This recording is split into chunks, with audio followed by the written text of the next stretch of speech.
They said the American dream was dead. Dexter Thompson proved them wrong every single day. At 38 years old, he'd built something most people only fantasized about. A life where his children never had to know hunger, where his wife smiled more than she worried, where the word eviction was something you saw on TV, not taped to your door. Senior IT security analyst at Hartwell Financial Group. 12 years of climbing from junior tech support to the room where million-dollar decisions happened. The kind of job where people called you sir in elevators and remembered your coffee order. Greenville, South Carolina treated winners well. And Dexter Thompson was winning. His home in Riverside Estates wasn't a mansion for bedrooms, two-car garage, a backyard big enough for Bryce's batting practice. But it was his.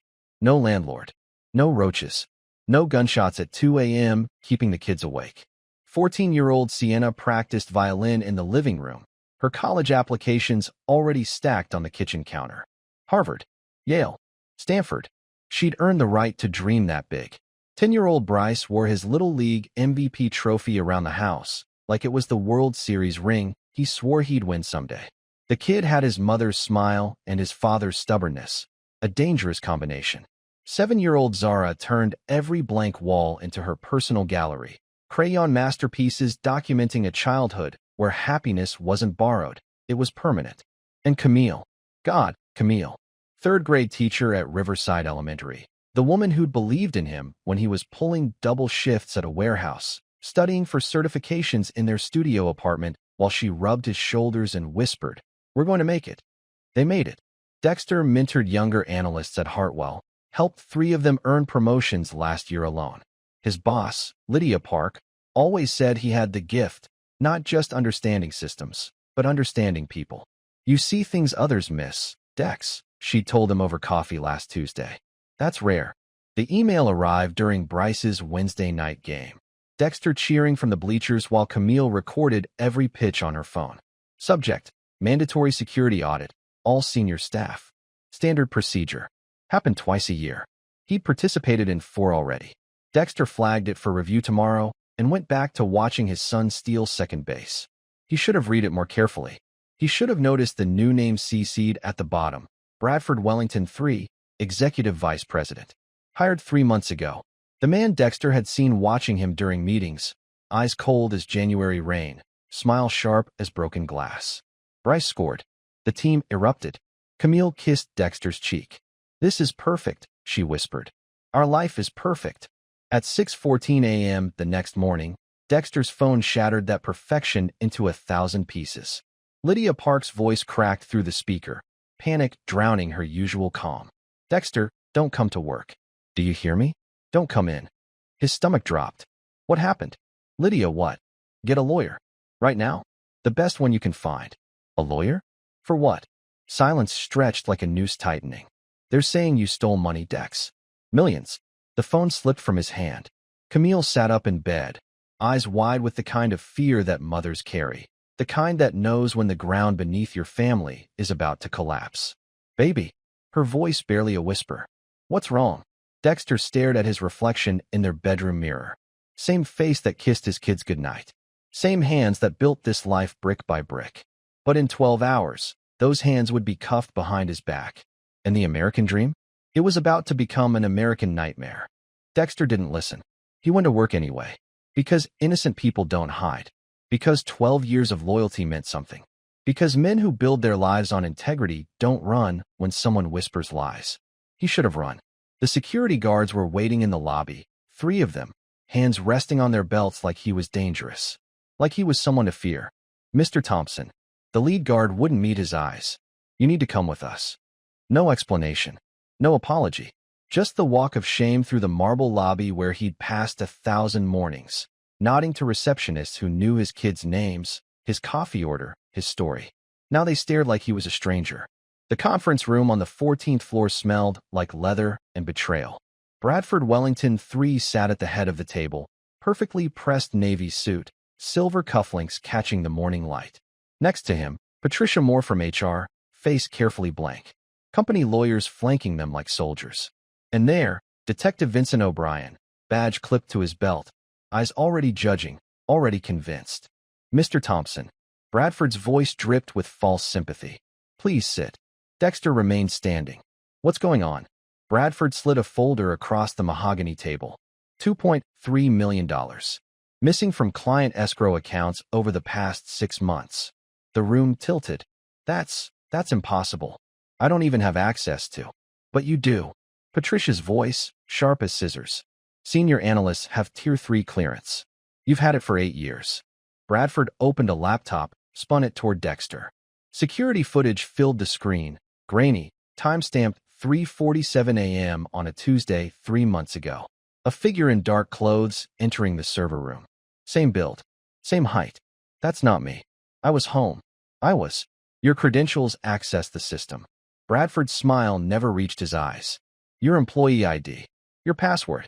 Your digital fingerprint on every transaction. Detective O'Brien stood, hand moving toward his handcuffs. Mr. Thompson, I'm going to need you to. Wait. Dexter's voice cracked. My laptop. Check my laptop. I don't have any encrypted files, I don't. We did a check. Bradford gestured to one of the lawyers, who produced a clear evidence bag. Inside, Dexter's work laptop, tagged and sealed. Forensics found encrypted files containing offshore account information. Would you like to explain those? I've never seen those files in my life. They're timestamped to your login sessions. Then someone used my credentials. That's what they always say. Detective O'Brien's voice carried the weariness of a man who'd heard every excuse. Mr. Dexter Thompson, you're under arrest for embezzlement, wire fraud, and theft. The handcuffs felt cold. Dexter's mind raced. Camille, the kids, the mortgage, college funds, everything they'd built. But his mouth wouldn't form words. Couldn't form the defense he needed, the proof he didn't have. They walked him through the building in handcuffs. Past the IT department where his team watched through glass walls, faces pale with shock. Past the executive floor where colleagues he'd mentored turned away. Past the lobby where cameras flashed. News vans already lined up outside like vultures who'd been tipped off hours ago. How did they know? Bradford Wellington stepped out behind him, straightening his tie for the cameras, concern painted on his face like a mask. Hartwell Financial takes pride in our integrity, he announced to the reporters, shoving microphones forward. When one of our own violates that trust, we act swiftly and decisively. This individual betrayed not just our company, but every client who believed in us. This individual, not Dexter, not the man who'd given 12 years, just this individual. The detective pushed Dexter's head down, guiding him into the police car. Through the window, he saw Bradford's face. Just for a second, the mask slipped. The man was smiling. Not the careful, camera-ready smile. A real one, like he'd just won something. By 6 p.m., Dexter's face was on every local news channel. Trusted employee accused of massive embezzlement. Camille picked up the kids from school early, neighbors already whispering, already deciding. Guilty. The bail hearing set it at $500,000. Their retirement fund, gone. Their safety net, gone. Their future, burning. And somewhere in a corner office overlooking Greenville, Bradford Wellington poured himself a drink and made a phone call. Phase 1 complete, he said. Thompson's finished. The voice on the other end laughed. Smooth, powerful, untouchable. Good. Make sure he stays that way. By Friday, Dexter Thompson wasn't a person anymore. He was a headline. The Greenville embezzler. Trusted analyst steals millions from clients. Channel 7 News ran the story every hour. His photo, the professional headshot from Hartwell's website, plastered across screens like a wanted poster. They froze the frame on his face, leaving the police station, eyes wide with shock, making him look guilty before a jury ever saw him. The internet moved faster than truth ever could. Reddit threads dissected his life. Twitter nicknamed him the suit thief. Someone found his LinkedIn, screenshotted every post, searching for clues like amateur detectives playing a game where his life was the prize. Camille stopped answering her phone by Saturday. Too many reporters camped outside their home. Too many questions shouted through closed windows. Too many neighbors recording on cell phones, posting to Facebook with captions like, "Can't believe we lived next to a criminal." Sienna cried herself to sleep that weekend. Monday morning, she walked into Riverside High and the whispers started immediately. Lockers slamming shut when she passed. Girls who'd been her friends suddenly finding other lunch tables. Her dad's a thief. My mom said he stole from sick people. Probably bought her violin with stolen money. By Wednesday, someone spray-painted "Criminal's Kid" on her locker. The orchestra director called that afternoon. Gentle voice, apologetic words that meant nothing. Given the circumstances, Sienna, we think it's best if you step back from the fall concert. Just until things settle down. 14 years old and already learning that guilt spreads like a virus. That justice doesn't wait for verdicts. Bryce's Little League coach was less gentle. Look, Mr. Thompson, he wouldn't say Dexter's name, like it was contagious. The other parents are uncomfortable. They're concerned about the situation. We think it's best if Bryce sits out the rest of the season. He didn't do anything wrong. Camille's voice shook on the phone. He's 10 years old. I understand, Mrs. Thompson. But we have to think about team morale. Team morale. As if a child's broken heart was worth less than comfortable parents. Zara drew a picture in art class. Her family holding hands, smiling under a rainbow. The teacher sent it home with a note. Zara seems confused about recent events. Perhaps family counseling would help. 7 years old and already being pathologized for loving her father. The neighbors stopped waving. Mrs. Patterson, who'd brought them cookies every Christmas for 6 years, crossed the street when she saw Camille at the mailbox. The Johnsons installed a security camera pointed at the Thompsons' driveway. Like criminality was catching, like Dexter's alleged sins might infect their property value. Someone left a note under their door Tuesday night. No signature. Just 10 words in angry red marker. Thieves don't belong in Riverside Estates. Leave. Camille found it before Dexter woke up, shoved it in the kitchen trash, but her hands shook pouring coffee. How do you explain to your children that the world decided their father was guilty before anyone proved it? How do you tell them that fairness is a lie people tell to help them sleep? Detective Vincent O'Brien gave an interview to Channel 7, standing outside the police station, badge gleaming under camera lights. We have overwhelming evidence. Digital forensics doesn't lie. Mr. Thompson's own credentials, his own laptop, his own access. This is a clear-cut case. Clear-cut. Like Dexter's 12 years of service meant nothing. Like his spotless record was invisible. Like the man who mentored junior analysts and volunteered at his kid's school couldn't possibly be telling the truth. But evidence doesn't care about character. And the media doesn't traffic in nuance.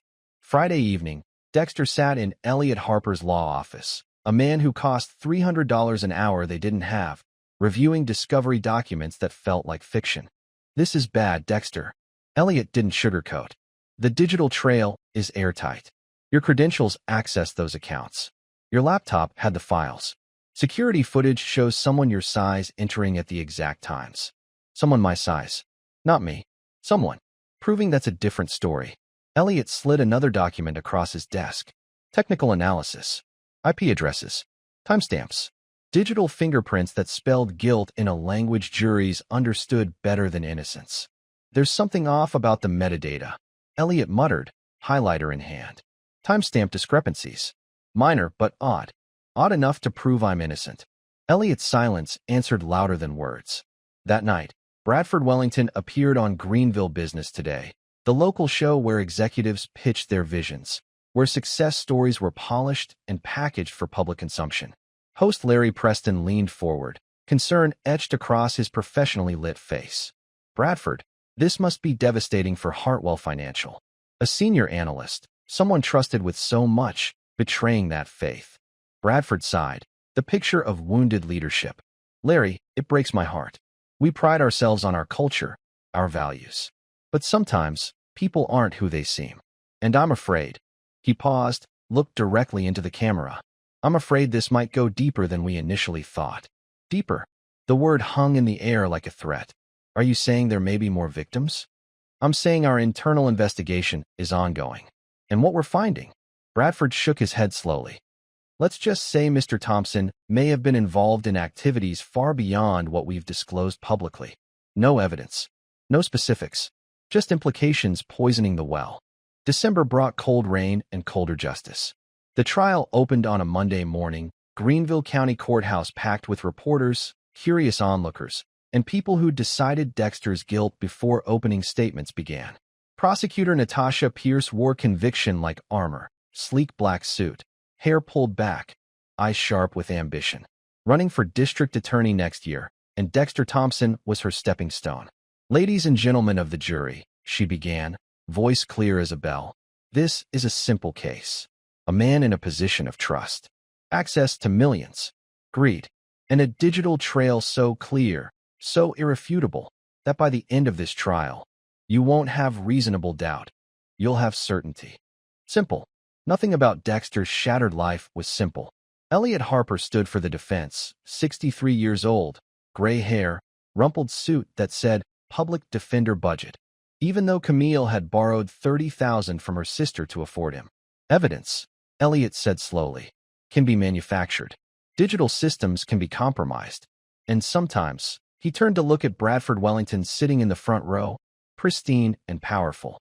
Sometimes the people pointing fingers are the ones hiding the truth. Bradford's expression never changed. The prosecution's case built like a fortress. Day 1. Forensic accountant traced every stolen dollar. Charts, graphs, numbers that made the jury's eyes glaze over, but their minds cement with guilt. Day 2. Digital forensics expert. A woman named Dr. Chun who spoke in technical jargon that buried Elliot's objections under an avalanche of certifications and credentials. The access logs show definitively that Mr. Thompson's credentials were used to initiate these transfers. His password, his security clearance, his digital signature. Could someone else have used his credentials? Elliot asked on cross-examination. Theoretically possible, but highly unlikely given the biometric scanners at Hartwell Financial. Fingerprint identification required. Fingerprint scanners can be bypassed. Dr. Chin adjusted her glasses. By Hollywood hackers, maybe. In reality? No. The jury ate it up. Day 3. Bradford Wellington took the stand. Perfectly pressed charcoal suit. American flag pin on his lapel. Face arranged in careful sorrow.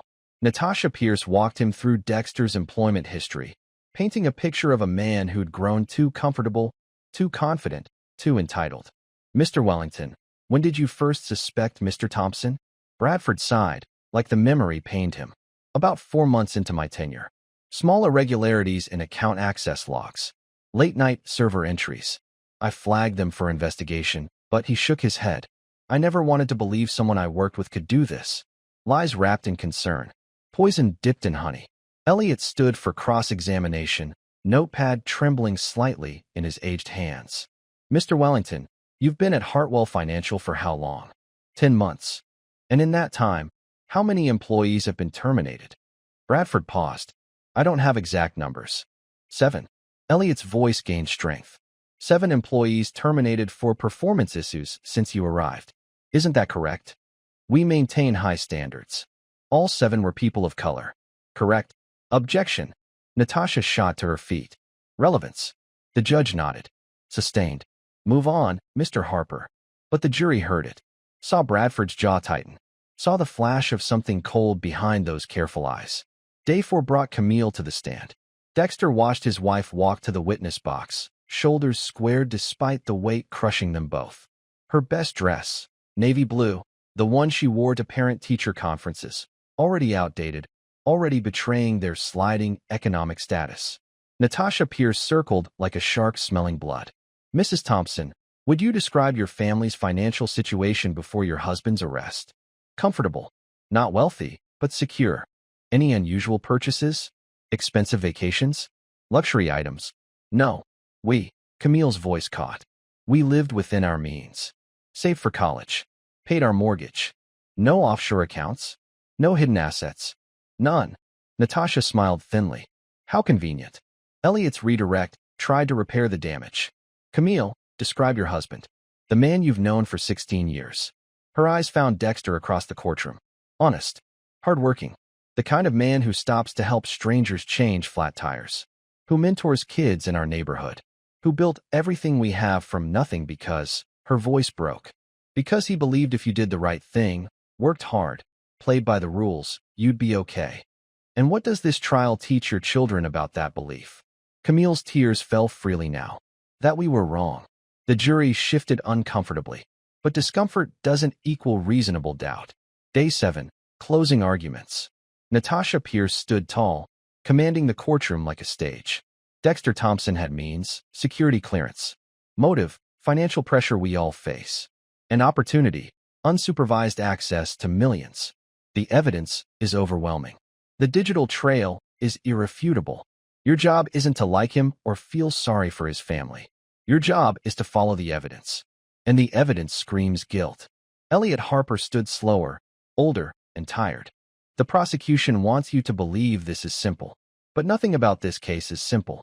Yes, Mr. Thompson's credentials were used. But were they stolen? Yes, files appeared on his laptop. But who put them there? Yes, security footage shows someone. But can you definitively say that person is the man sitting here today? He pointed at Bradford Wellington. Someone at Hartwell Financial has something to hide. And they found the perfect scapegoat. The jury deliberated for 3 days. 72 hours of Dexter's life suspended in purgatory, watching Camille age years and moments, watching his children's hope drain like bathwater. Friday afternoon, 4:47 p.m. We, the jury, in the case of the state versus Dexter Thompson, find the defendant. Time stopped. Heart stopped. Not guilty. The courtroom erupted. Dexter collapsed in his chair, Elliot gripping his shoulder. Camille sobbed. But across the aisle, Bradford Wellington stood calmly, straightened his tie, and walked out. No emotion. No reaction. Outside, reporters swarmed, microphones thrust like weapons. Bradford's statement was prepared, polished, devastating. While we respect the jury's decision, I remain convinced the justice system failed today. Dexter Thompson destroyed lives, stole futures, and walked free on a technicality. That's not justice. That's a tragedy. Not guilty, but not innocent. And in America, there's a canyon between the two. The word acquitted should have tasted like freedom. Instead, it tasted like ash. Dexter walked out of that courtroom legally innocent and socially destroyed. The news cycle didn't celebrate his vindication. They questioned it. Thompson walks free despite evidence. Jury fails to convict in embezzlement case. Acquittal sparks outrage among Hartwell Financial victims. There were no victims. The money had been returned, quietly, mysteriously, during the trial. But facts didn't sell headlines. Outrage did. Within a week, Dexter applied to 47 jobs. 47 rejections. We've decided to move forward with other candidates. Your qualifications are impressive, but, given the circumstances, we don't feel it's a good fit. Background checks that should have shown not guilty somehow still screamed liability. His LinkedIn profile, once a badge of 12 years of excellence, became a scarlet letter. Recruiters who used to call him went silent. Connections deleted him without explanation. By March, they'd lost the house. Riverside Estates and its manicured lawns disappeared in the rearview mirror, replaced by Parkside Commons, a 3-bedroom apartment where the air conditioning worked half the time and sirens were the neighborhood lullaby. Camille's teaching contract wasn't renewed. The principal delivered the news with practiced sympathy. Budget cuts. Last hired, first fired. You understand. But they both understood the real reason. Parents had complained, whispered in PTA meetings, made phone calls. We don't want our children taught by the wife of a thief. 6 months after the verdict, Dexter stood in the kitchen of their cramped apartment at 2 a.m., staring at their bank account. $147.32. Rent due in 8 days, $1,200. He'd sold everything worth selling. Wedding gifts. Camille's jewelry. His watch, the one his father gave him when he graduated college, engraved with integrity over everything. The irony burned.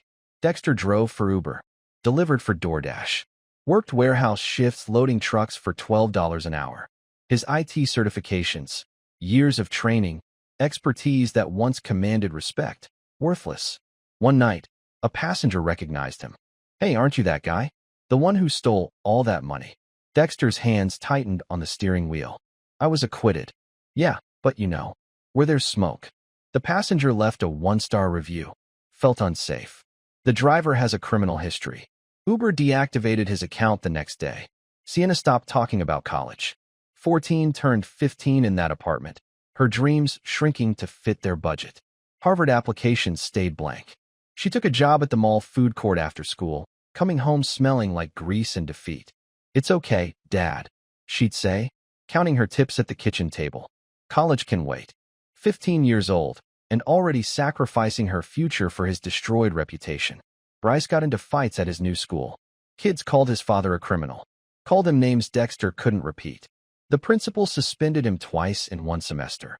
The same kid who'd never had a single detention before. He's angry, the counselor explained, like anger was a diagnosis instead of a rational response to injustice. Zara stopped drawing. Her art teacher at the new school asked why. Zara just shrugged, but Camille knew. How do you draw rainbows when the storm never ends? July brought the lowest point. Dexter sat in his car at Riverside Park, the same park where Bryce used to play baseball, where family picnics felt permanent, where normal people lived normal lives. He stared at Bryce's photo taped to the dashboard. That smile, that trust. The pills sat in his lap, prescribed for anxiety. Enough to end the burden his family carried. They'd be better off without me. The thought whispered like relief. Like mercy. Insurance would pay out. Camille could move somewhere new. Start over without the weight of his name dragging them down. His hand reached for the bottle. Then his phone buzzed. Text from Bryce. Dad, when are you coming home? Mom made spaghetti. Your favorite. Simple. Innocent. Unaware that those 13 words just saved his father's life. Dexter threw the pills into the trash can, hands shaking, tears streaming. Not today. Not ever. If Bradford Wellington wanted to destroy him, fine. But he wouldn't get the satisfaction of making Dexter destroy himself. 2 weeks later, Dexter took a job as overnight janitor at Riverside Mall. Midnight to 6 a.m. $12 an hour. Mopping floors he used to walk across in $1,000 shoes. The first night, a teenager working the closing shift at the sneaker store recognized him. Yo, isn't that the dude from the news? His coworker laughed. Guess crime doesn't pay after all. Dexter said nothing, just pushed his mop cart past them, invisible in his gray uniform. From senior IT security analyst to the man who cleaned up other people's trash. Bradford Wellington had won. Or so he thought. 6 months of mopping floors teaches you things. How to become invisible. How to move through a space without anyone noticing you exist. How to swallow rage in silence while teenagers mock what you used to be. October 2023. 1 year since the arrest that shattered everything. Dexter finished his overnight shift at 5:47 a.m., exhaustion settling into his bones like an old friend. Walking through the empty mall food court, he noticed it immediately, out of place in the pre-dawn silence. An envelope, plain manila, his name written across the front in careful block letters. Dexter Thompson, not Mr. Thompson, not addressed to his home, just his name, placed exactly where he'd passed during his cleaning route. Someone knew his schedule. Someone had been watching. His first instinct was to leave it. Nothing good came from mysterious envelopes in empty food courts. But something, curiosity, desperation, the faint pulse of hope he thought had died, made him pick it up. Inside, a USB drive. And a note. 3 sentences that made his heart stop. You were set up. I have proof. Watch your back. A friend. Dexter didn't go home. He drove to the public library, waited in the parking lot until it opened at 9 a.m., hands gripping the USB drive like it might evaporate. The computer in the back corner, the one nobody used because the chair wobbled, became his war room. He plugged in the drive. 1 folder. 1 video file. 47 seconds that changed everything. Security footage from Hartwell Financial. Timestamped 3:42 a.m., 5 minutes before the official footage used as evidence in his trial. The angle was different. Higher up, a camera Dexter didn't even know existed. And there, a figure entering the server room. Not Dexter's build. Slimmer. Shorter. Moving with purpose toward the same servers he'd been accused of accessing. The video quality was grainy, corrupted in places, pixels fragmenting whenever the figure turned. Deliberate damage? Or degraded over time? He couldn't make out the face. Couldn't identify them. But it wasn't him. Someone else had been in that server room first. Dexter's hands shook as he replayed it. Paused. Zoomed. The timestamp was clear, 3:42 a.m. But the prosecution's evidence showed first access at 3:47 a.m. 5 minutes missing from the official record. 5 minutes that proved everything. The USB drive contained more. Financial documents, encrypted, password-protected files he couldn't open. Names of shell companies he didn't recognize. Transaction records with dates that meant nothing to him yet, but felt like breadcrumbs leading somewhere dark. Who sent this? Who had access to security footage that never made it to trial? Who was risking everything to give him proof? A friend. That night, Dexter couldn't sleep. He lay in the dark of their tiny apartment, Camille breathing softly beside him. the USB drive burning a hole in his pocket. Hope felt dangerous. Hope had betrayed him before. But this wasn't just hope. This was evidence. Around 2 a.m., his phone buzzed. Unknown number. One text message. Did you watch it? Now you know. Don't go to the police. They can't be trusted. I'll contact you again. Delete this text. Dexter's blood went cold. How did they have his number? How long had they been watching? He deleted the text with trembling fingers, suddenly aware of how vulnerable he was. How exposed. If someone was helping him, someone else was still hunting him. The next morning, he noticed it during his walk to the bus stop. A silver Lexus SUV. Tinted windows. Idling 3 cars back. He'd seen it before. Last week outside the apartment. 2 days ago near the mall. Coincidence? Or surveillance? Dexter kept walking, pulse hammering, feeling eyes on his back. That afternoon, a package arrived at their apartment. No return address. Just his name. Inside, nothing. Empty. Camille found another one the next day. And another on Friday. Empty packages. No contents. Just the message, we know where you live. Dexter, what's happening? Camille's voice cracked with fear she was trying to hide from the kids. I don't know, but I'm going to find out. He called Elliot Harper, his trial lawyer, the man who'd fought for him and lost, who'd become more than just hired help during those nightmare months. Elliot, if I had new evidence, real evidence, what would you do with it? Silence stretched over the line. How new are we talking? Game-changing news. Then we need to be very, very careful. Whoever framed you the first time won't let you expose them without a fight. I think they're already fighting. What do you mean? Dexter looked out the apartment window. The silver Lexus was back. I mean, they're watching me. And I don't think it's to help. Elliot's voice dropped to a whisper. Dexter, listen to me carefully. Don't trust anyone. Don't show that evidence to anyone yet. And whatever you do, he paused. Don't let them know you have it. Too late. Because that night, Dexter's car windshield was smashed. Nothing stolen. Just a message spray-painted across the hood in red. Stop digging. Bryce saw it first, walking home from school. Dad. His voice shook. Dad, someone messed up the car. Dexter stood in the parking lot, staring at those 2 words, and understood something crucial. Whoever framed him was still out there. Still watching. Still threatened by the truth. Which meant the USB drive wasn't just evidence. It was a declaration of war. Dexter needed answers. And he knew exactly who might have them. Terrence Washington had been his closest colleague at Hartwell Financial. The guy who covered his shifts when Sienna had the flu, who brought donuts every Friday, who'd stood outside the courthouse during the trial when everyone else pretended Dexter didn't exist. But after the verdict, Terrence stopped returning calls. Not out of betrayal. Out of fear. Fear of being associated. Fear of becoming the next target. Fear that whatever destroyed Dexter might be contagious. Dexter found him at the Copper Mug, a dive bar on the east side where Hartwell employees used to celebrate promotions back when Dexter was still someone worth celebrating with.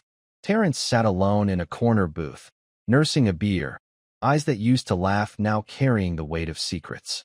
I'm not supposed to talk to you. Terrence didn't look up when Dexter slid into the booth across from him. I know. They made it very clear.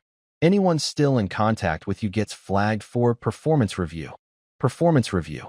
Dexter tasted the corporate euphemism. That what they're calling it now? Terrence finally met his eyes. Dex, man, you look like hell. Feel worse.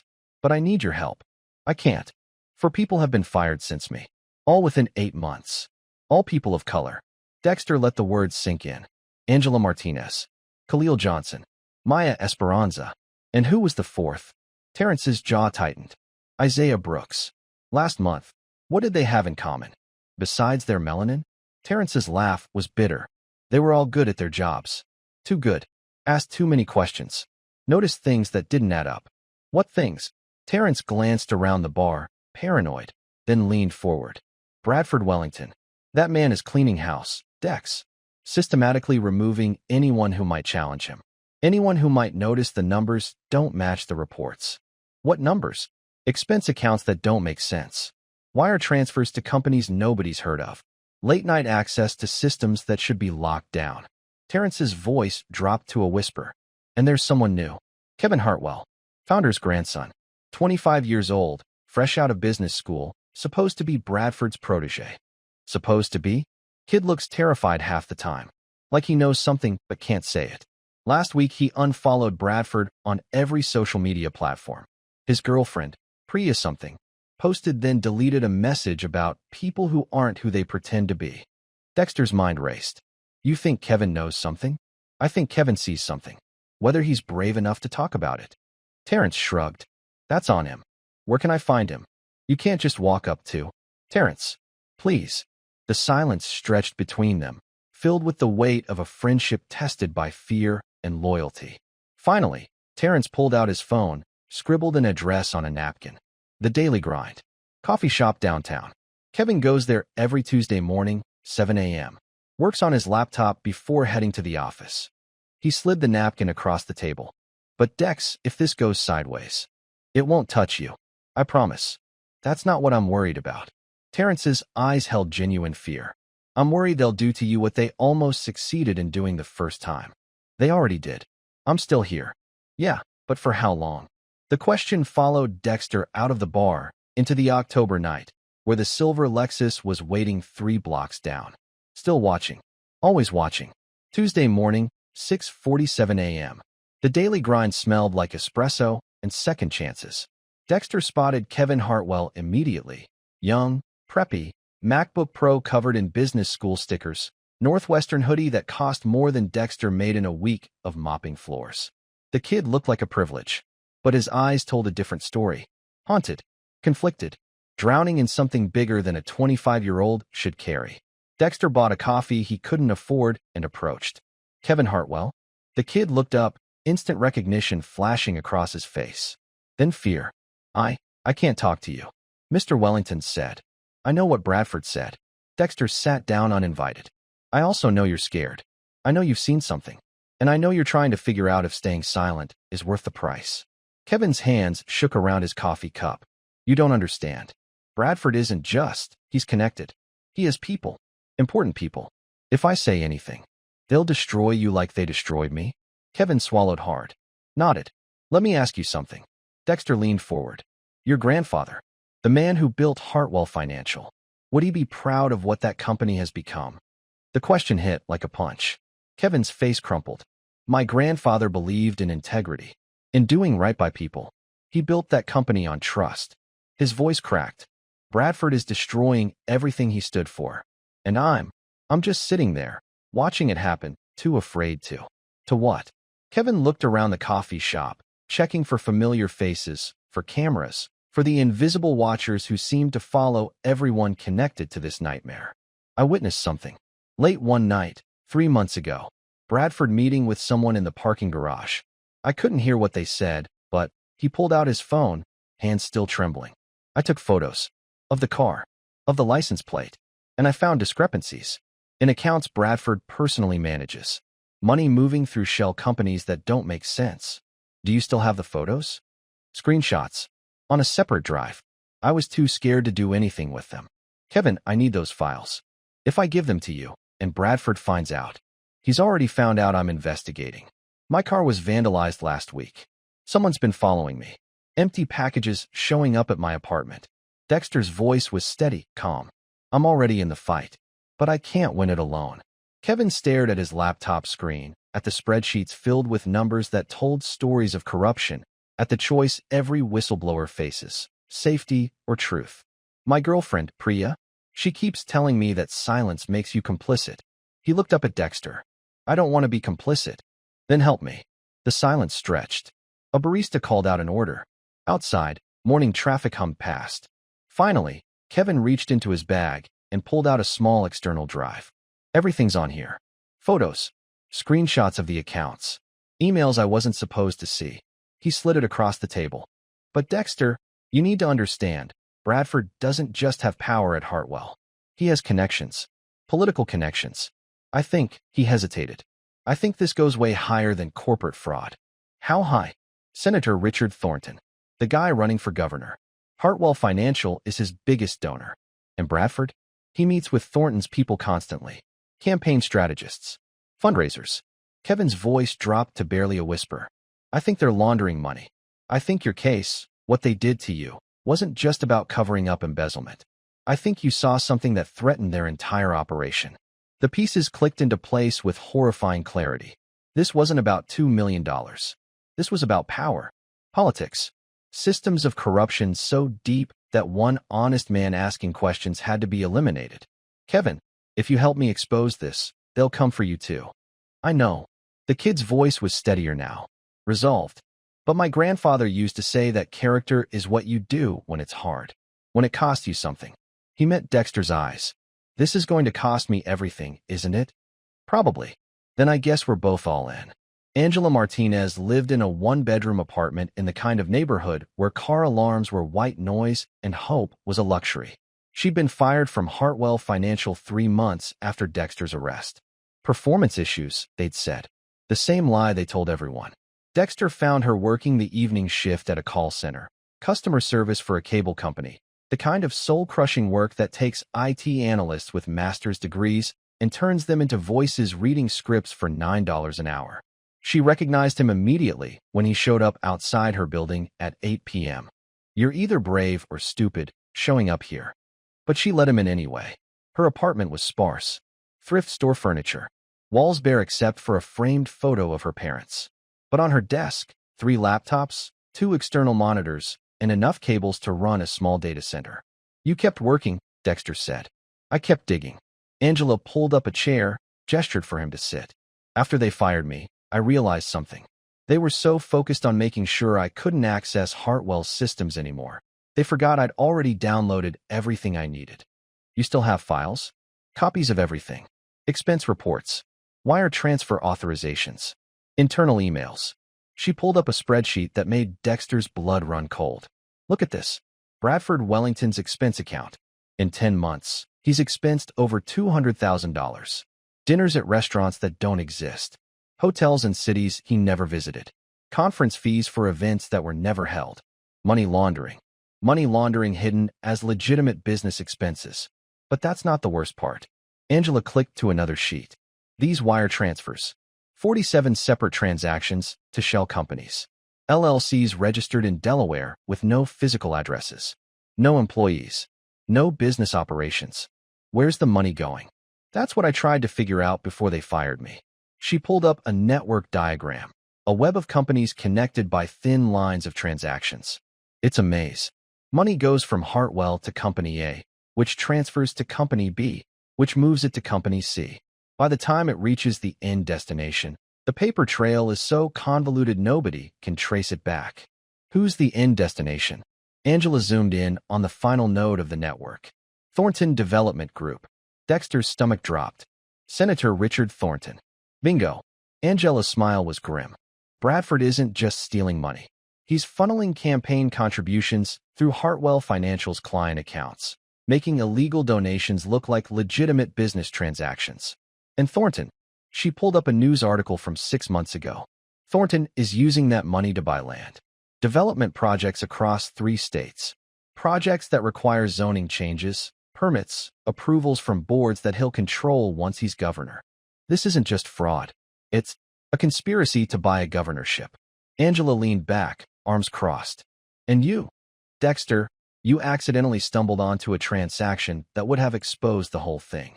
So they had to eliminate you. Fast. Publicly. Make you so radioactive that even if you tried to blow the whistle, nobody would believe you. The room felt smaller. The walls closer.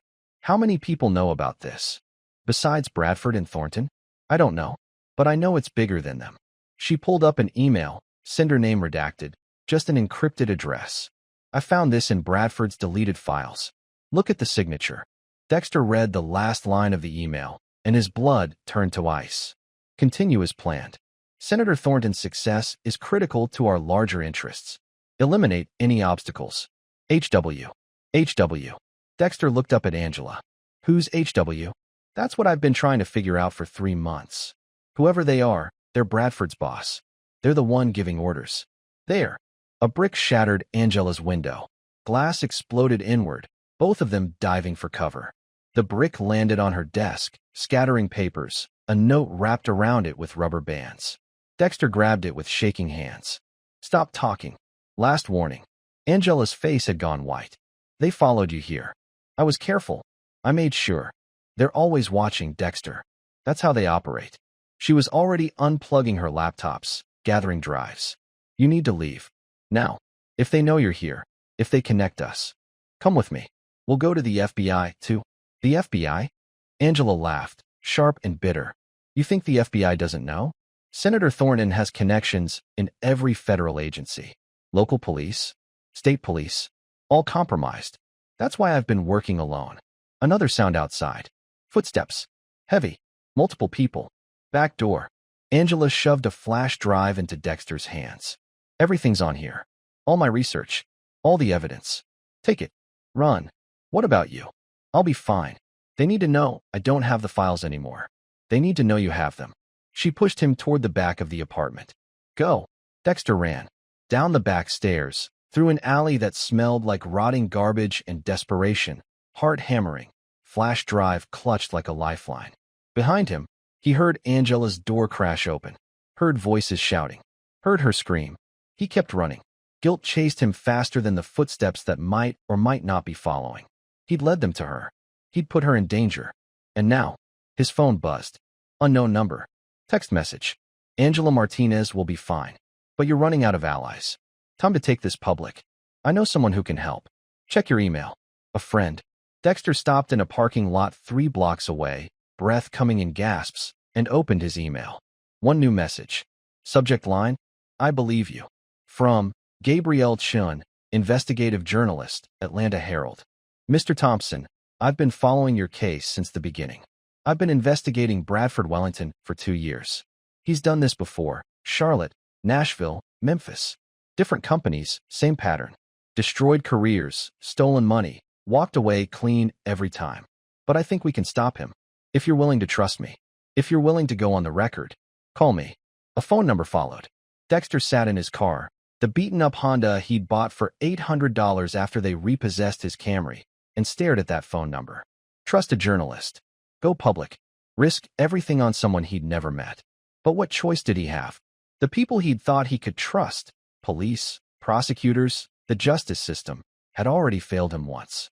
Maybe it was time to try something different. He dialed. Gabrielle Chun answered on the first ring. Mr. Thompson, I was hoping you'd call. How do I know you're not working for them? You don't.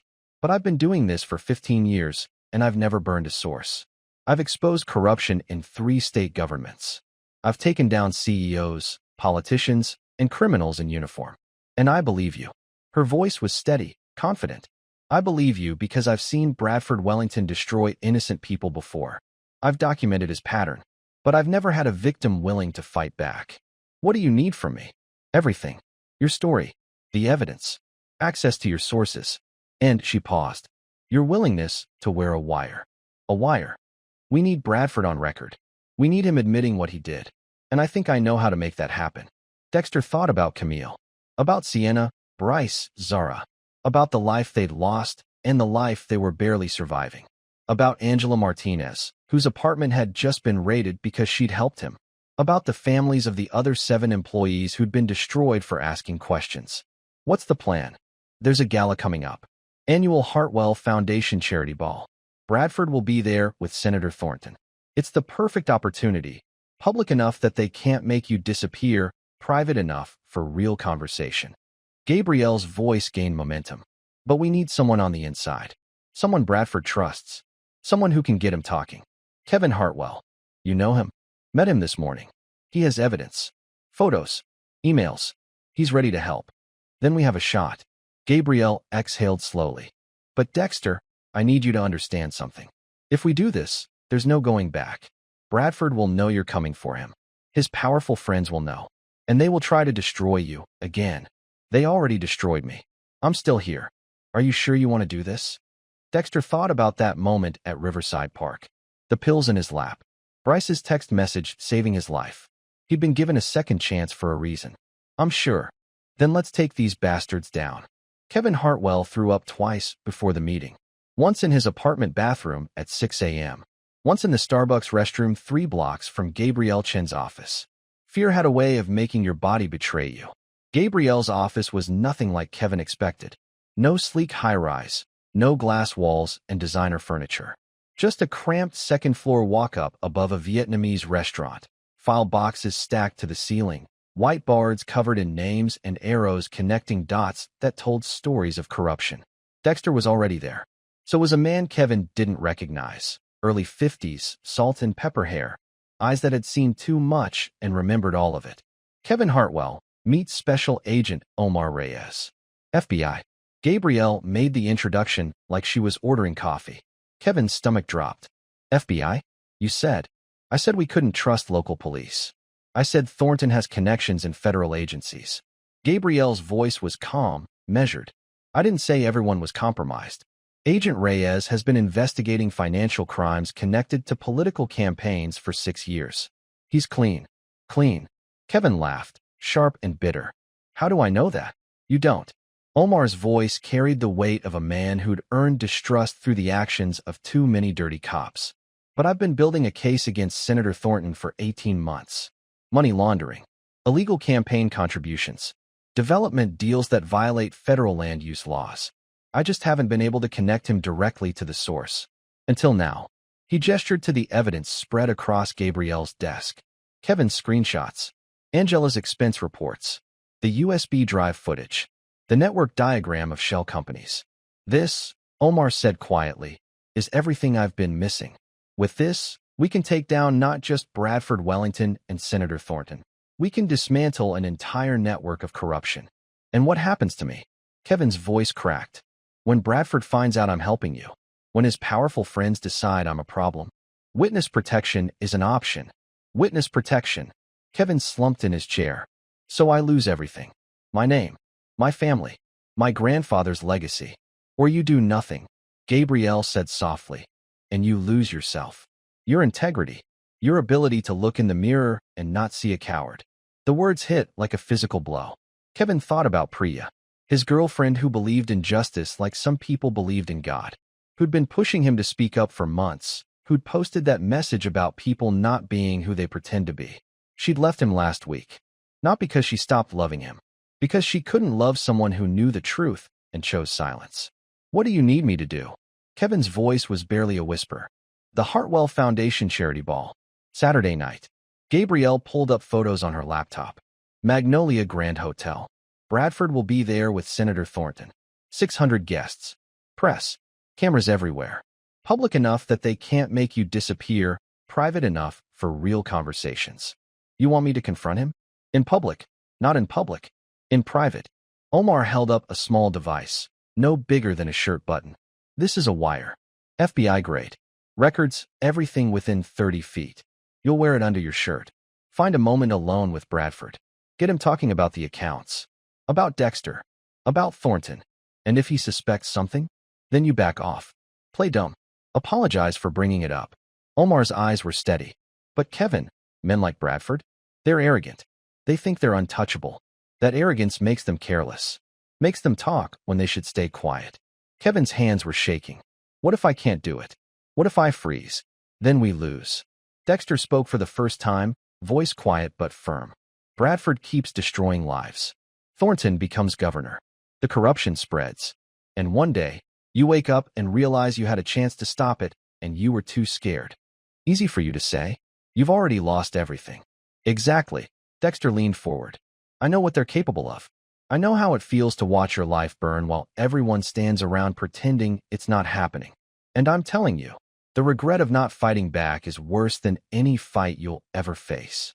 The silence stretched between them, heavy with the weight of consequences yet to come. My grandfather built Hartwell Financial on a handshake and a promise. Kevin's voice strengthened. He believed business could be honest. That wealth didn't have to come from stepping on people. He looked up at Dexter.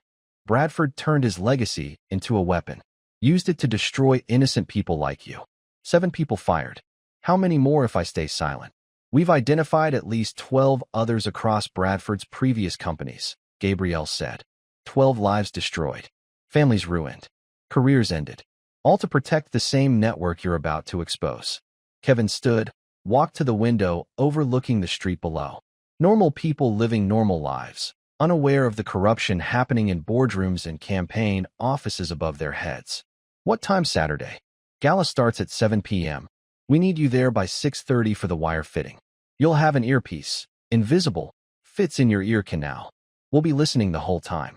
guiding you. And afterward, when this goes public, Omar pulled out a card, handed it to Kevin. You call this number. FBI protective custody. We'll have agents ready to extract you the moment you're in danger.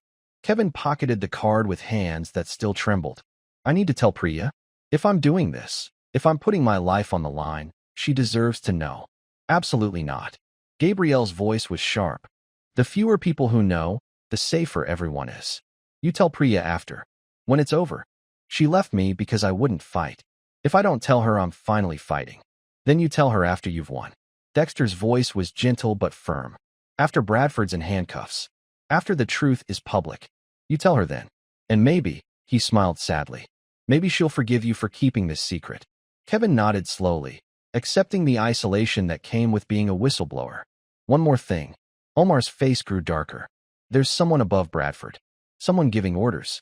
Email signature, HW. We don't know who they are yet, but Helena Whitmore. Kevin's voice was flat. Everyone froze. You know her? Gabrielle's fingers flew to her keyboard. I've seen the name. On Bradford's calendar. HW conference call. HW strategy meeting. Always blocked out, no details. I looked her up once. Kevin's face had gone pale. Helena Whitmore.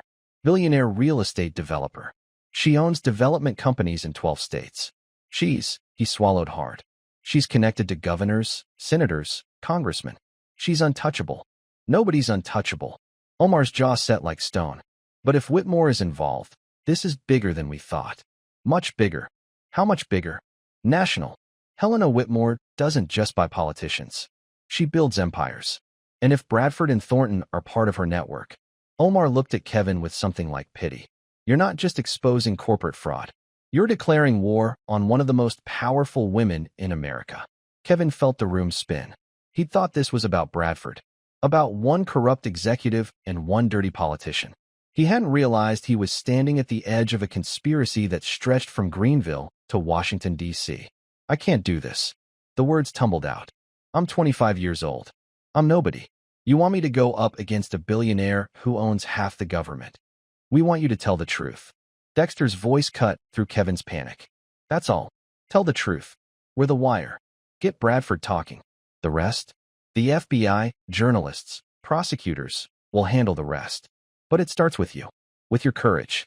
I'm not brave. Neither was I. Dexter smiled sadly. I was terrified every day of that trial. Terrified when I lost my job. Terrified when I almost swallowed those pills at Riverside Park. But I'm still here. And so are you. That's not cowardice. That's survival. Now we turn survival into justice. Kevin looked at the evidence scattered across the desk. At the faces of the 7 employees fired for asking questions. At the network diagram showing millions flowing through shell companies. At Dexter Thompson, a man who'd lost everything and was still fighting. Saturday night, 6:30 p.m. Kevin's voice steadied. I'll be there. Gabrielle nodded. We'll be ready. Omar extended his hand. Thank you, Kevin. This takes guts. Or stupidity. I haven't decided which yet. Sometimes, Dexter said, walking Kevin to the door, they're the same thing. Outside, the October sun was setting, casting long shadows across the street. Kevin walked to his car, a Mercedes his parents had bought him for graduation, and sat behind the wheel for 10 minutes, staring at nothing. His phone buzzed. Text from Priya. I miss you. I miss who you could be. Kevin typed back. Saturday night. Everything changes. I promise. He deleted it before sending. Some promises couldn't be made until they were kept. Saturday night arrived wrapped in expensive cologne and quiet threats. The Magnolia Grand Hotel glittered like money itself. Crystal chandeliers, marble floors, a string quartet playing near the champagne fountain, where each glass cost more than Dexter made in a day of janitorial work. Dexter watched from his position in the catering staff. Gabrielle had pulled strings, called in favors, got him hired for the night as a server. White jacket, black bow tie. Invisible in the way service workers always were to people like Bradford Wellington. The irony wasn't lost on him. 1 year ago, he would have been a guest at this gala.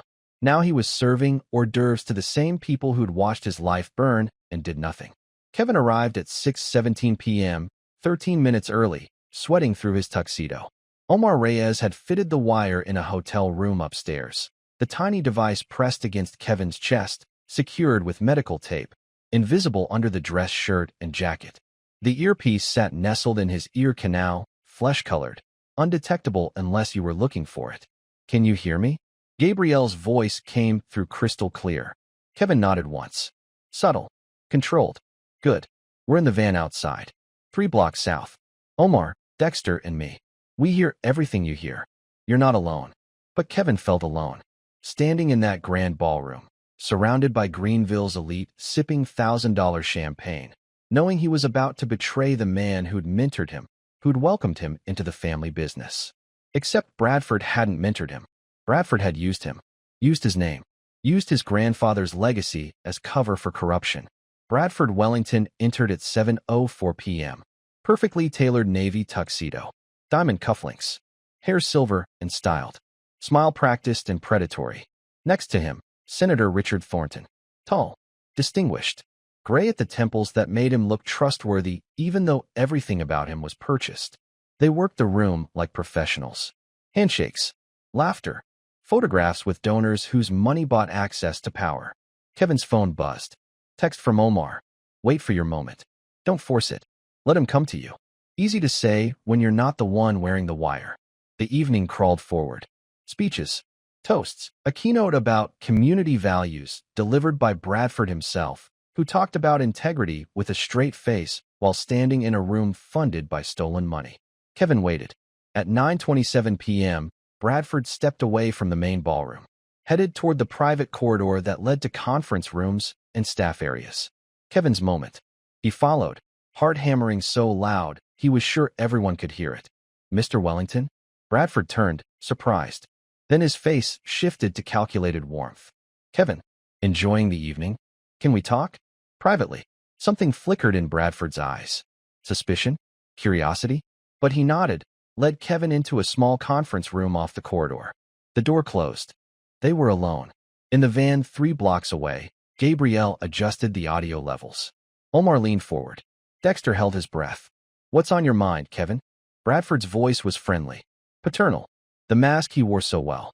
"The accounts. The ones you manage personally. I've been reviewing them," and Kevin's voice shook slightly. "There are discrepancies. Wire transfers to companies I can't verify. Expense reports that don't match up." Bradford's smile tightened. "Just barely. You've been reviewing my accounts?"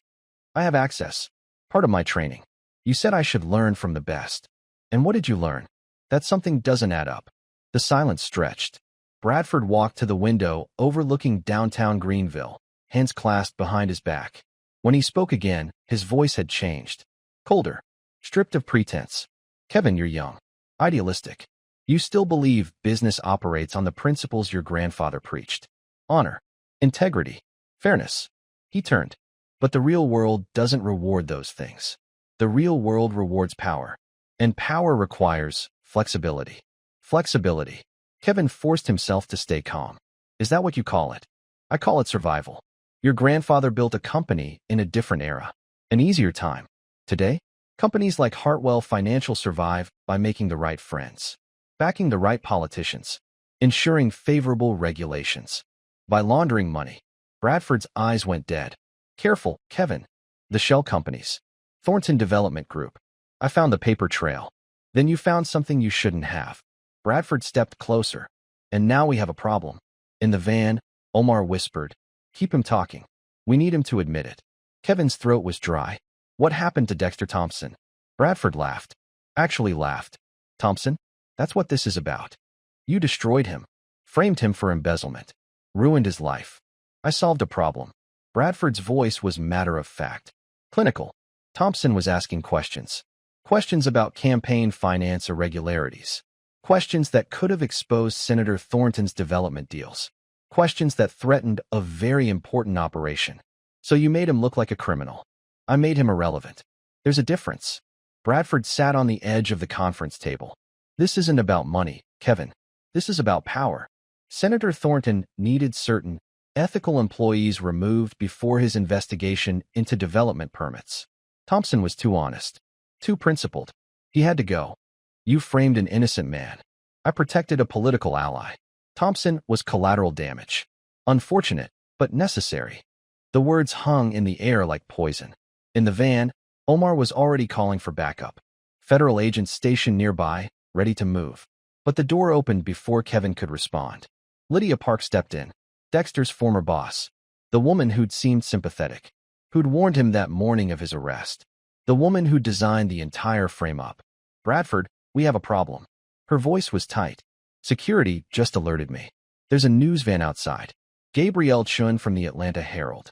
Bradford's face went white, then red, then cold as ice. He turned to Kevin slowly. "You're wearing a wire." It wasn't a question. Kevin backed toward the door, but Lydia blocked his path. "I trusted you." Bradford's voice was soft, deadly. "Your grandfather would be ashamed.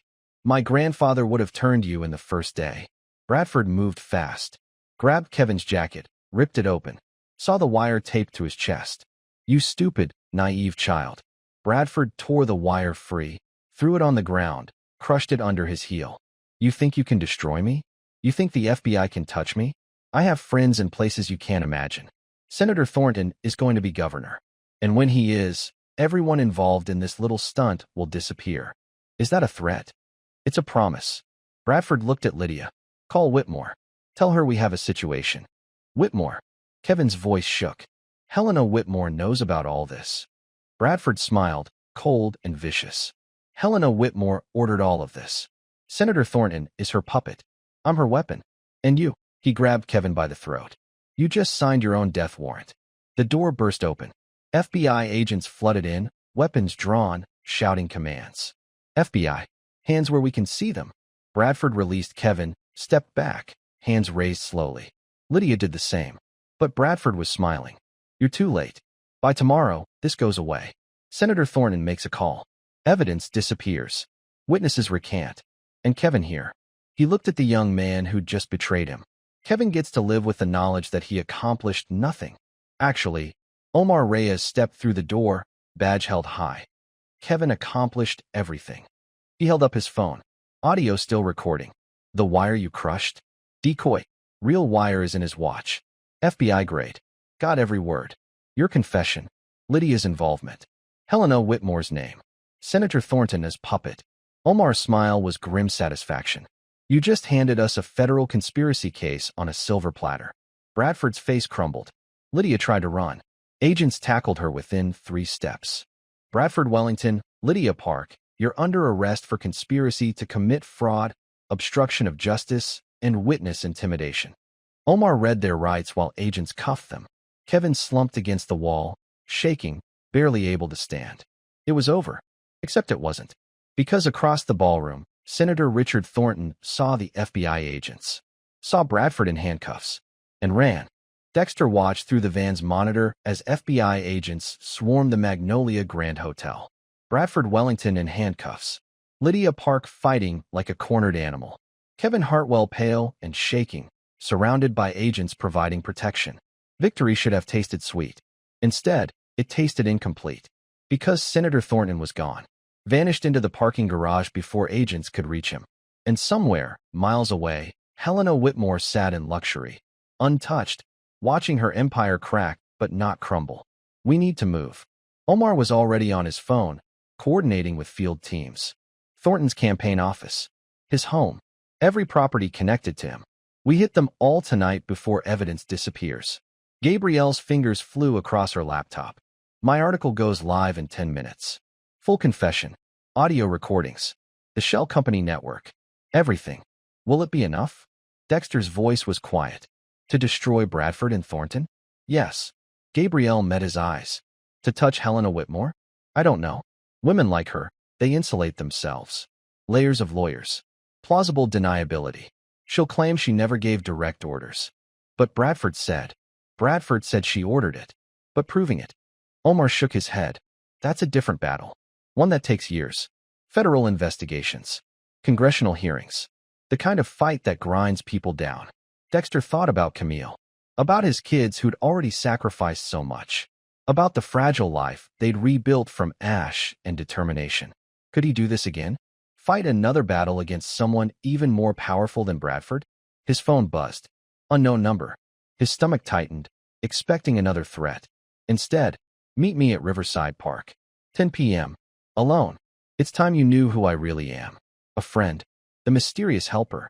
The one who'd sent the USB drive. The one who'd protected him when others wanted him buried. I have to go. Dexter stood. Go where? Omar's eyes narrowed. Dexter, if this is about. Someone's been helping me. Someone inside the system. They want to meet. That's a terrible idea. Could be a trap. Or it could be the person who saved my life. Dexter grabbed his jacket. I have to know. Gabrielle studied his face. You think you know who it is? I have a theory. One that doesn't make sense. But he paused at the van door. I need to hear them say it. Riverside Park at 10 p.m. was empty. Dark. The same benches where Dexter had almost ended everything 1 year ago now waited in shadow, bearing witness to how far he'd come. A figure sat on the bench facing the lake. Dexter approached slowly, every instinct screaming danger. The figure turned, and his world tilted. Hello, Dexter.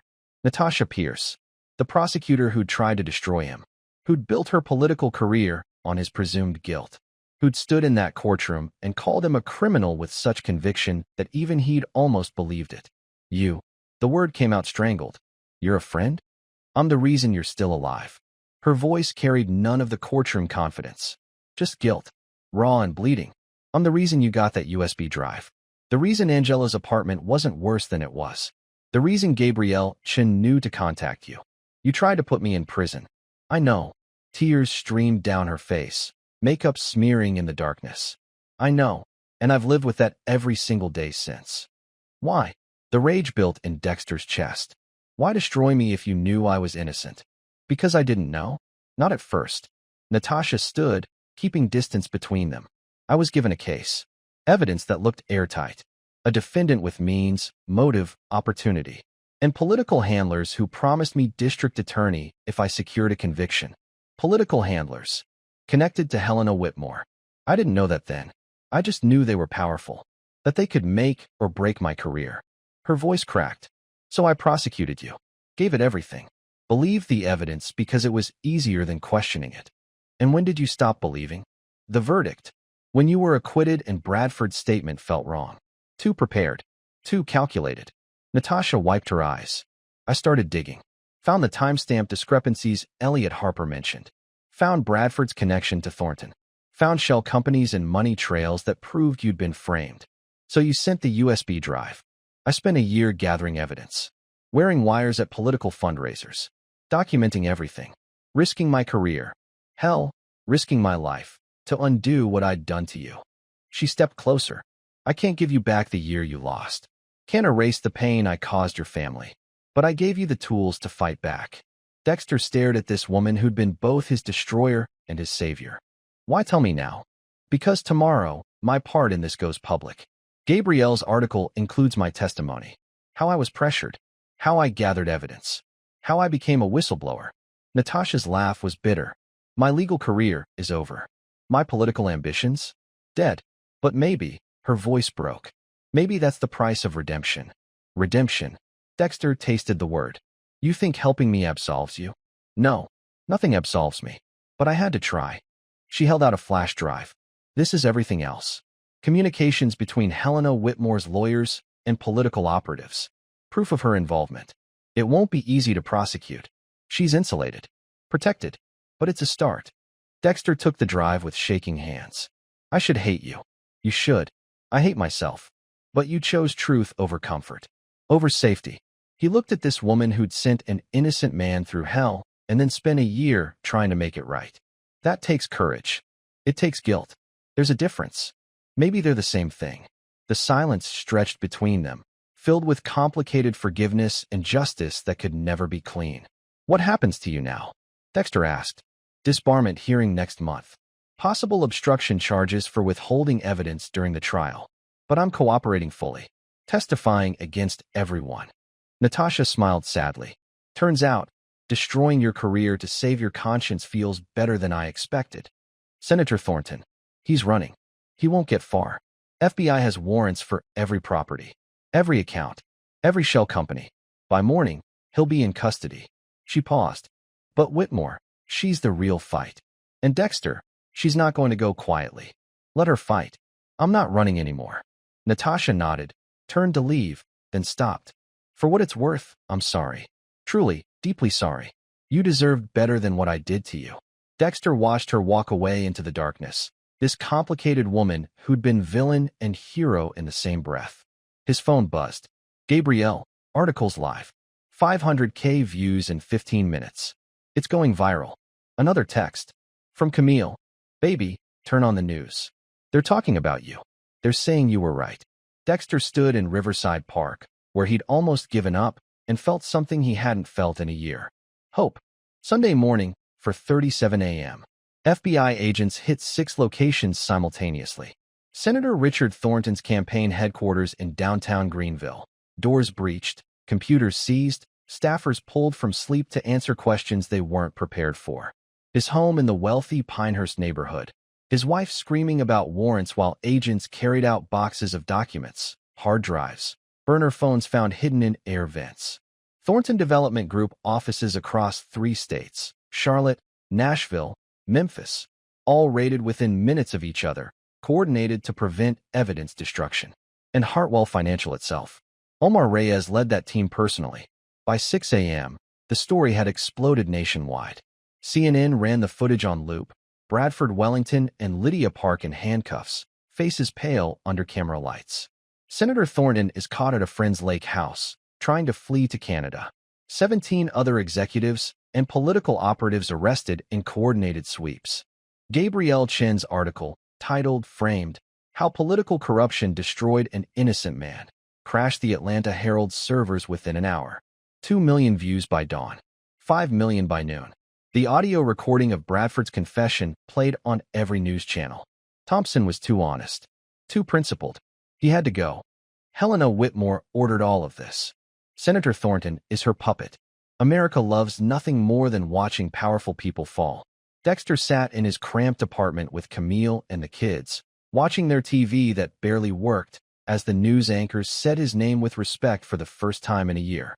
Dexter Thompson, the Greenville IT analyst wrongfully accused of embezzlement, has been vindicated after an FBI investigation revealed a massive political corruption scheme. Sienna cried. Bryce punched the air, shouting. Zara just hugged her father and wouldn't let go. Is it over, Daddy? Her small voice against his chest. Are the bad people gone? Dexter looked at Camille over their daughter's head. She knew the truth even if the kids didn't. Not over. Not yet.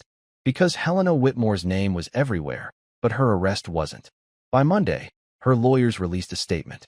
Ms. Whitmore had no knowledge of any illegal activities. She trusted Senator Thornton and Mr. Wellington to operate ethically. Any suggestion of her involvement is baseless and defamatory. She will cooperate fully with authorities while vigorously defending her reputation. The statement was polished, professional, exactly what billionaires say when their empire is cracking. But Tuesday brought something unexpected. A 60 Minutes crew showed up at Dexter's apartment. Margaret Shun, no relation to Gabrielle, veteran investigative journalist with 3 Emmys and a reputation for destroying untouchable people. Mr. Thompson, we'd like to tell your story. The whole story. Not just the corruption, but what it cost you. What it cost your family. What it means when the system fails innocent people. The interview aired Sunday night. Primetime. 23 million viewers. Dexter sat across from Margaret in their tiny living room, the same apartment they'd been forced into after losing everything, and told the truth. About the arrest, the trial, the media circus, about losing his job, his house, his reputation, about Sienna's locker, Bryce's baseball team, Zara's silenced creativity, about sitting in his car with pills, ready to end it, saved only by a text message from his son. About mopping floors at Riverside Mall while teenagers mocked him. And through all of this, Margaret asked gently, what kept you going? Dexter looked at the camera, looked at America watching. The truth. The truth doesn't change just because powerful people want it to. Bradford Wellington, Lydia Park, Senator Thornton, they had money, connections, systems designed to protect them. But they couldn't change what actually happened. They couldn't make their lies real. He paused. And eventually, the truth found people brave enough to fight for it. But Margaret's next words changed everything. Mr. Thompson, our investigation didn't stop with Bradford Wellington. We've been tracking Helena Whitmore's business dealings for 6 months. And what we found, she signaled her producer. The screen is filled with documents. Financial records. Communications. Helena Whitmore didn't just know about the corruption. She orchestrated it.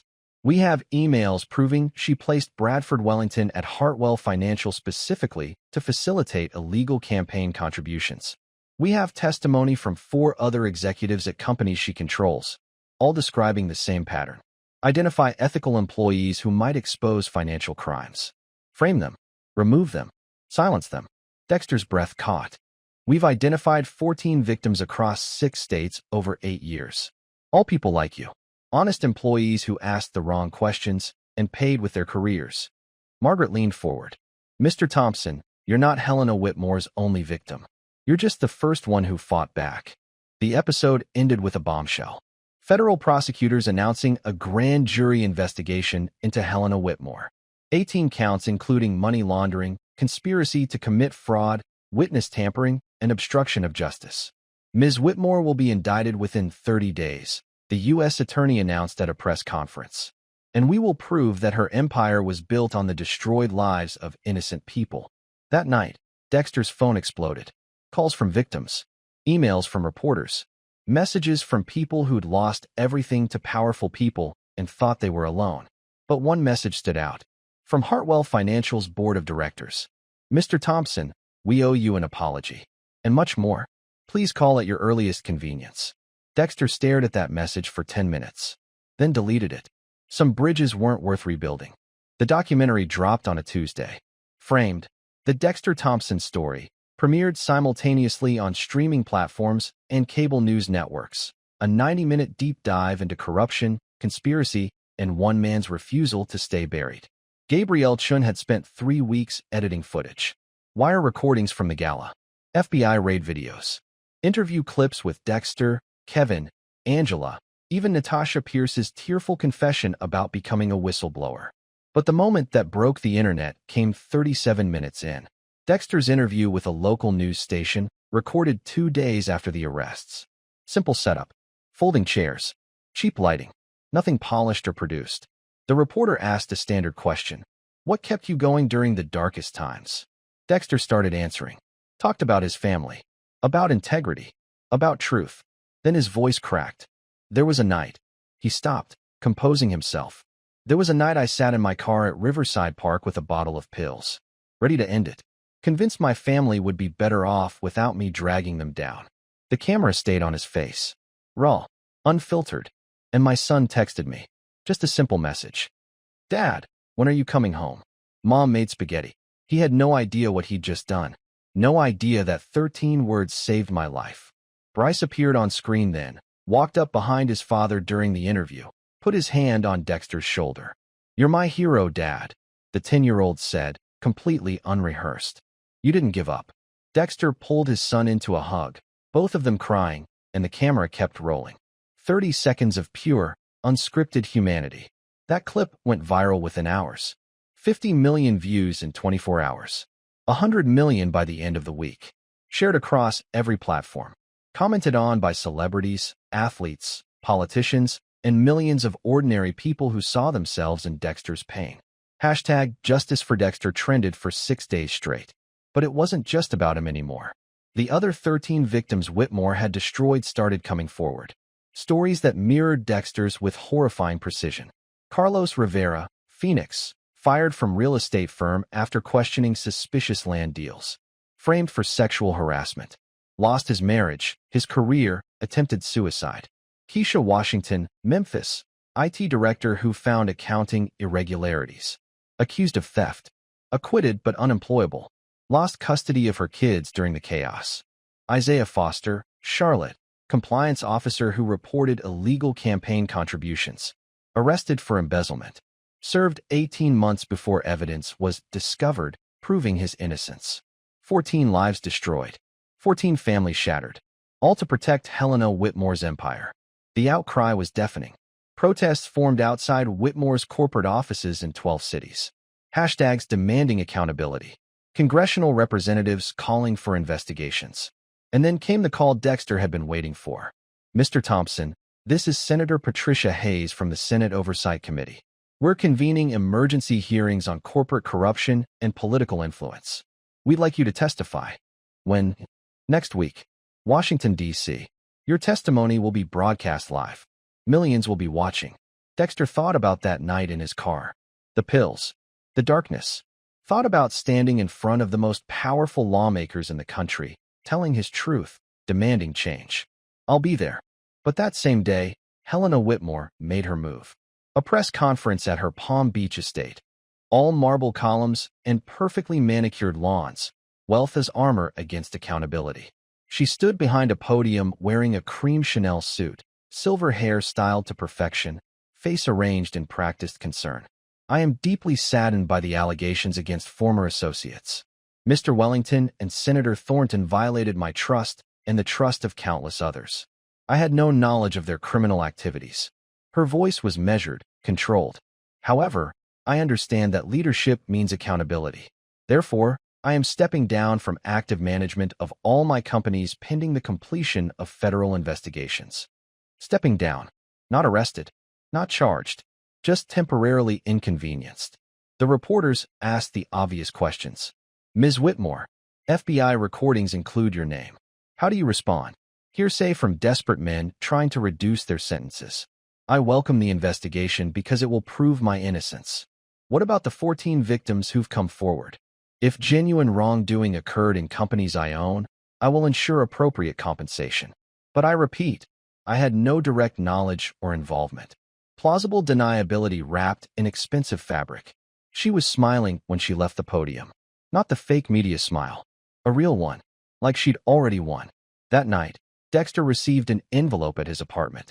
No return address. Inside, a single photograph. Sienna walking home from school. Bryce at baseball practice. Zara at the playground. No note. No threats written down. Just the message, we know where they are. We're always watching. Camille's hands shook when she saw it. Dexter, maybe we should. No. His voice was steel. We don't run. Not anymore. He called Omar Reyes. FBI protective detail arrived within an hour. Agents stationed outside their apartment. Surveillance on the kids' schools. But the fear was back. That suffocating knowledge that powerful people wanted you erased. And Helena Whitmore had just shown she was willing to threaten children to protect her empire. Gabrielle's article the next morning had a new headline. Whitmore threatens witness families.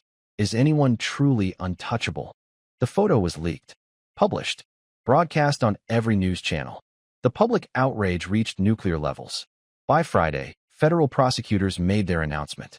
Helena Whitmore will be indicted on 47 federal counts, including conspiracy, money laundering, witness intimidation, and now, threats against minors. An arrest warrant has been issued. Ms. Whitmore is expected to surrender Monday morning. Expected to surrender. But billionaires don't surrender. They run.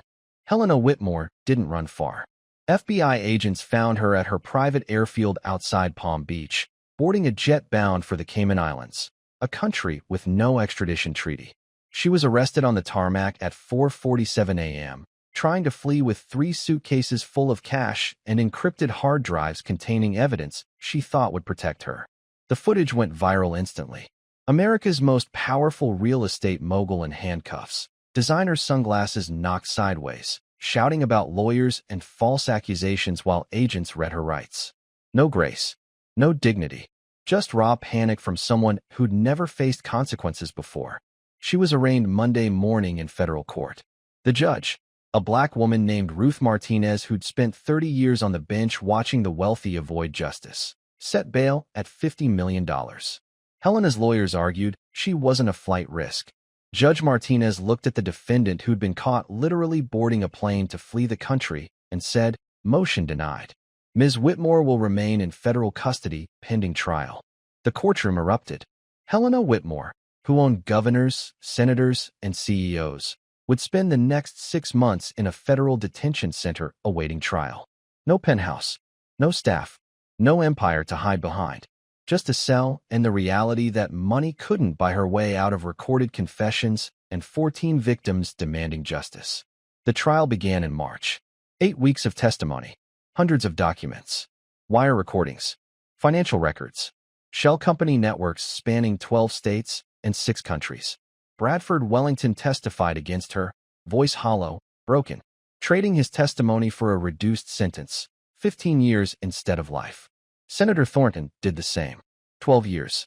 Lydia Park, 10 years. All of them pointing fingers at the woman who'd orchestrated everything. Kevin Hartwell took the stand, composed and clear. Described watching Bradford's corruption firsthand. Described Helena's name appearing in every major decision. Described the fear that kept him silent until Dexter Thompson showed him what courage looked like. Angela Martinez testified. Natasha Pierce testified. All 13 other victims testified. But the moment that sealed Helena Whitmore's fate came on day 43, when Dexter Thompson walked into federal court and told his story. Not just the facts, not just the timeline, the pain. Standing in that courtroom, facing the woman who'd ordered his destruction, Dexter spoke about sitting in his car with pills, about his children's broken dreams, about mopping floors while teenagers mocked him, about Camille's silent tears when they lost their home, about the year of his life that Helena Whitmore had stolen because he'd been too honest to ignore her crimes. "You didn't just destroy my career," Dexter said, voice steady, eyes locked on Helena. "You tried to destroy my humanity, my faith in justice, my children's belief that good people succeed if they work hard." Helena stared back, face blank, refusing to show emotion. "But you failed." Dexter's voice grew stronger. "Because the truth doesn't die just because powerful people want it to. And eventually, enough people care about the truth that all your money, all your connections, all your power." He gestured to her expensive legal team, her designer suit, her carefully maintained appearance. "None of it matters." The jury deliberated for 6 hours. Guilty on all 47 counts. Helena Whitmore showed no reaction when the verdict was read. Just sat perfectly still, a statue of fallen power. Sentencing came 2 weeks later.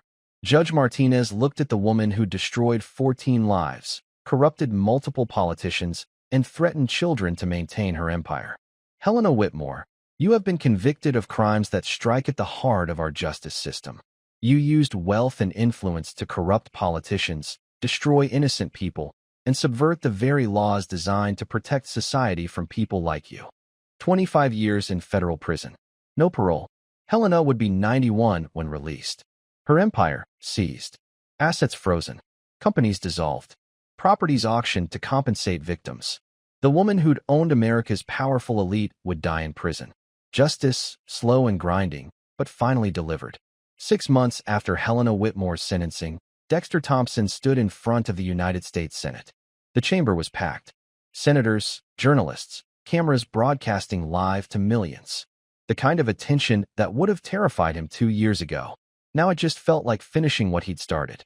Senator Patricia Hayes introduced him with words that once would have seemed impossible. A man who lost everything to corruption and found the courage to take down an empire. Dexter approached the microphone, adjusted it, and looked out at faces waiting for his testimony. He didn't bring notes.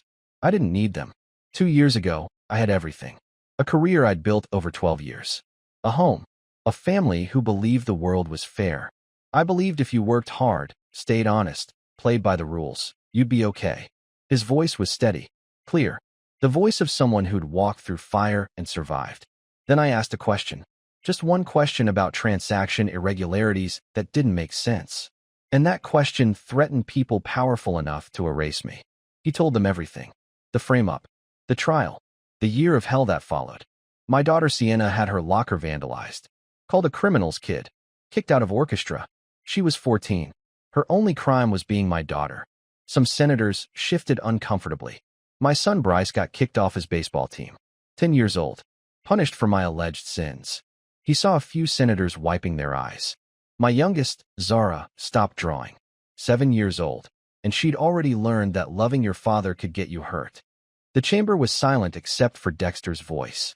And I sat in my car one night with a bottle of pills, convinced everyone would be better off without me. He paused, letting that sink in. But I'm still here. My family is still here. And Helena Whitmore, the woman who ordered my destruction, is in prison. Bradford Wellington, Senator Thornton, Lydia Park, all in prison. Dexter leaned forward. I'm not here for sympathy. I'm here because there are hundreds, maybe thousands, of people like me. Honest employees who saw something wrong and paid for it with their careers, their reputations, their lives. And the system that's supposed to protect whistleblowers failed them. He looked directly at Senator Hayes. You asked me what needs to change. Here's what needs to change. Make it impossible for corporations to destroy lives without consequences. Protect employees who report crimes. Create penalties so severe that people like Helena Whitmore think twice before eliminating witnesses. And fund legal defense for wrongfully accused families who can't afford $30,000 lawyers. The applause started slowly, then built. Standing ovation from senators on both sides of the aisle. But Dexter wasn't done. Because here's the truth, I got lucky. I had a journalist who believed me. An FBI agent who wasn't corrupt. A young man brave enough to wear a wire. A prosecutor who spent a year gathering evidence to undo what she'd done. Most victims don't get that lucky. Most victims stay destroyed. His voice grew stronger. So pass the laws. Create the protections. Make it so the next Dexter Thompson doesn't have to lose everything before justice shows up. Make it so families don't have to choose between truth and survival. He stepped back from the microphone. Senator Hayes stood. Mr. Thompson, on behalf of this committee and the American people, thank you. Your courage has already changed lives. And I promise you, it will change laws. 3 months later, the Corporate Accountability and Whistleblower Protection Act passed with bipartisan support. Nicknamed the Thompson Act by the media, by activists, by the 14 victims whose testimony had helped shape it. Legal defense funds for wrongfully accused families. Severe penalties for companies that retaliate against whistleblowers. FBI oversight of corporate fraud investigations. Dexter watched the signing ceremony from his living room. A different living room now. Not Riverside Estates. Not the cramped Parkside Commons apartment either. Something in between. A modest 3-bedroom house in a neighborhood where neighbors waved and meant it. Where his kids could walk to school without FBI protection. Where normal felt possible again. Camille sat beside him, her hand in his, tears streaming down her face. You did it, she whispered. Baby, you actually did it. We did it. He kissed her forehead. You never stopped believing. Sienna had returned to school, a different school, but she'd joined the orchestra again. Senior year. College applications on the kitchen table. Harvard, Yale, Stanford. Dreams resurrected. She'd performed a violin solo last month, dedicated to my dad, who taught me that falling down doesn't mean staying down. Bryce was back on a baseball team. Different league, but same fire. His coach called him the kid with heart. Scouts were already watching him. The future looked bright.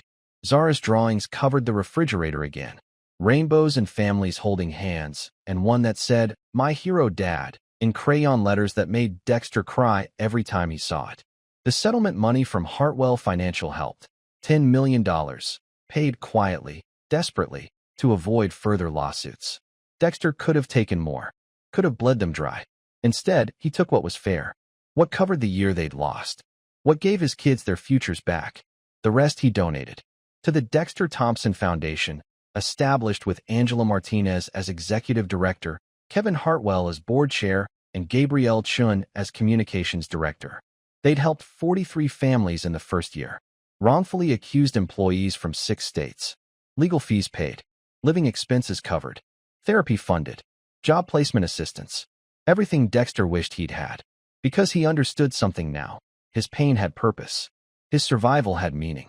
And the best revenge against people who tried to erase you is building something they can never destroy. Tech billionaire Quentin Blackwell had made good on his offer. Chief Ethics Officer at Integrity Tech, $500,000 salary, equity, and the freedom to build compliance systems that actually protected employees instead of corporations. Dexter loved the work. Building something honest. Creating spaces where people could report wrongdoing without fear. Where integrity wasn't just a buzzword, but a culture. But today was Saturday, family day, and Dexter had somewhere to be. River, same benches, same lake, same trees that had witnessed both his lowest point and his resurrection. Camille walked beside him, Sienna, Bryce, and Zara ahead, racing toward the playground they used to visit before everything fell apart. Dexter stopped at the bench, the one where he'd sat with pills in his lap and Bryce's text message had saved his life. There was a plaque there now, placed by the city 3 months ago. Thompson Resilience Oak, in honor of Dexter Thompson and all those who fight for truth against impossible odds. When they tried to uproot us, we grew stronger. Bryce ran back, breathless from the playground. Dad, you okay? Dexter pulled his son into a hug. This kid, This beautiful, brave kid who'd sent a text about spaghetti and had no idea he'd saved a life. I'm perfect, buddy. Absolutely perfect. They'd planted the tree last spring. The whole family. Cameras filming, community watching, but none of that mattered. What mattered was digging into soil together. Placing roots. Making something permanent out of pain. The oak was small now. Young. Just beginning. But it would grow. Would outlive them all. Would stand as proof that destruction isn't permanent and broken things can heal, and truth, stubborn, persistent truth, always finds a way. They took everything from us, Sienna said softly, walking up beside them. Almost everything, Camille corrected. But they couldn't take us. Zara's small hand slipped into Dexter's. We're still here. We're still here, Dexter repeated. And we're not going anywhere. He looked at his family, scarred but standing, hurt but healing, changed but not destroyed. They'd lost the house, lost the career, lost the year, lost the innocence that believed good always triumphs and systems always protect and justice always comes. But they'd gained something too. Each other. Unshakable. Forged in fire. Stronger than any version of themselves that had existed in Riverside Estates back when life felt easy. What are you thinking about? Camille asked. That I'd go through it all again. Dexter's voice was quiet but certain. Every bit of it. If it meant ending up here. With you. With them. With this. Liar. She smiled, but her eyes were wet. Okay, maybe not the pills in the car part. That I could skip. They laughed. Real laughter. The kind that only comes after you've cried all your tears and found joy on the other side. Bryce tugged Dexter's hand. Dad, can we get ice cream? Absolutely. What kind? The expensive kind. Buddy, we can afford any kind now. Then the really expensive kind. They walked toward the ice cream truck. Family intact. Future uncertain but hopeful. Behind them, the Thompson Resilience oak swayed in the breeze. Small now, but growing. That night, Dexter sat at his laptop responding to emails. Messages from victims seeking help. Journalists requesting interviews. Organizations asking him to speak. He'd become something he never intended, a voice for the voiceless. A symbol of resilience. Proof that powerful people could be defeated if enough ordinary people refused to stay silent. One email stood out. From Carlos Rivera, one of Whitmore's other victims. Dexter, because of you, I got my kids back. Court reversed custody ruling once the truth came out. My daughter asked me yesterday if I was a hero like you. I told her no. I'm just a dad who learned from the best. Thank you for showing us how to fight. Thank you for not giving up. You saved more lives than you know. Dexter read it twice. Then a third time. He'd never forget sitting in that car. The pills. The darkness. The certainty that ending it was mercy. But Bryce's text had saved him. And his survival had saved Carlos.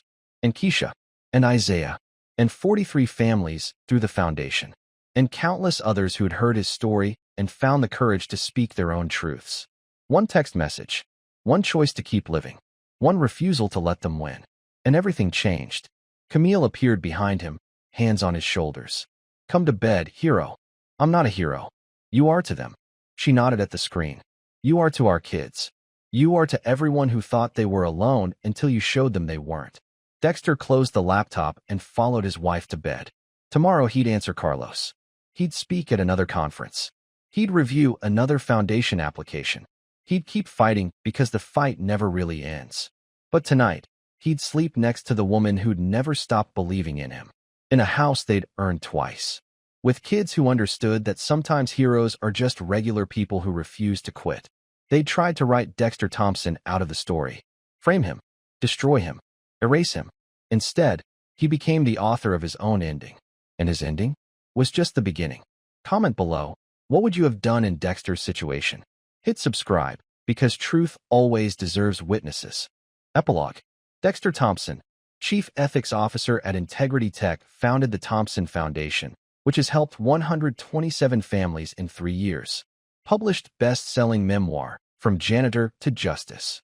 Speaks internationally on corporate accountability. Camille Thompson returned to teaching. Heads anti-bullying program at Riverside Academy. Wrote children's book, When Brave Feels Scary, about standing up for truth. Sienna Thompson, accepted to Stanford on full scholarship. Studying law.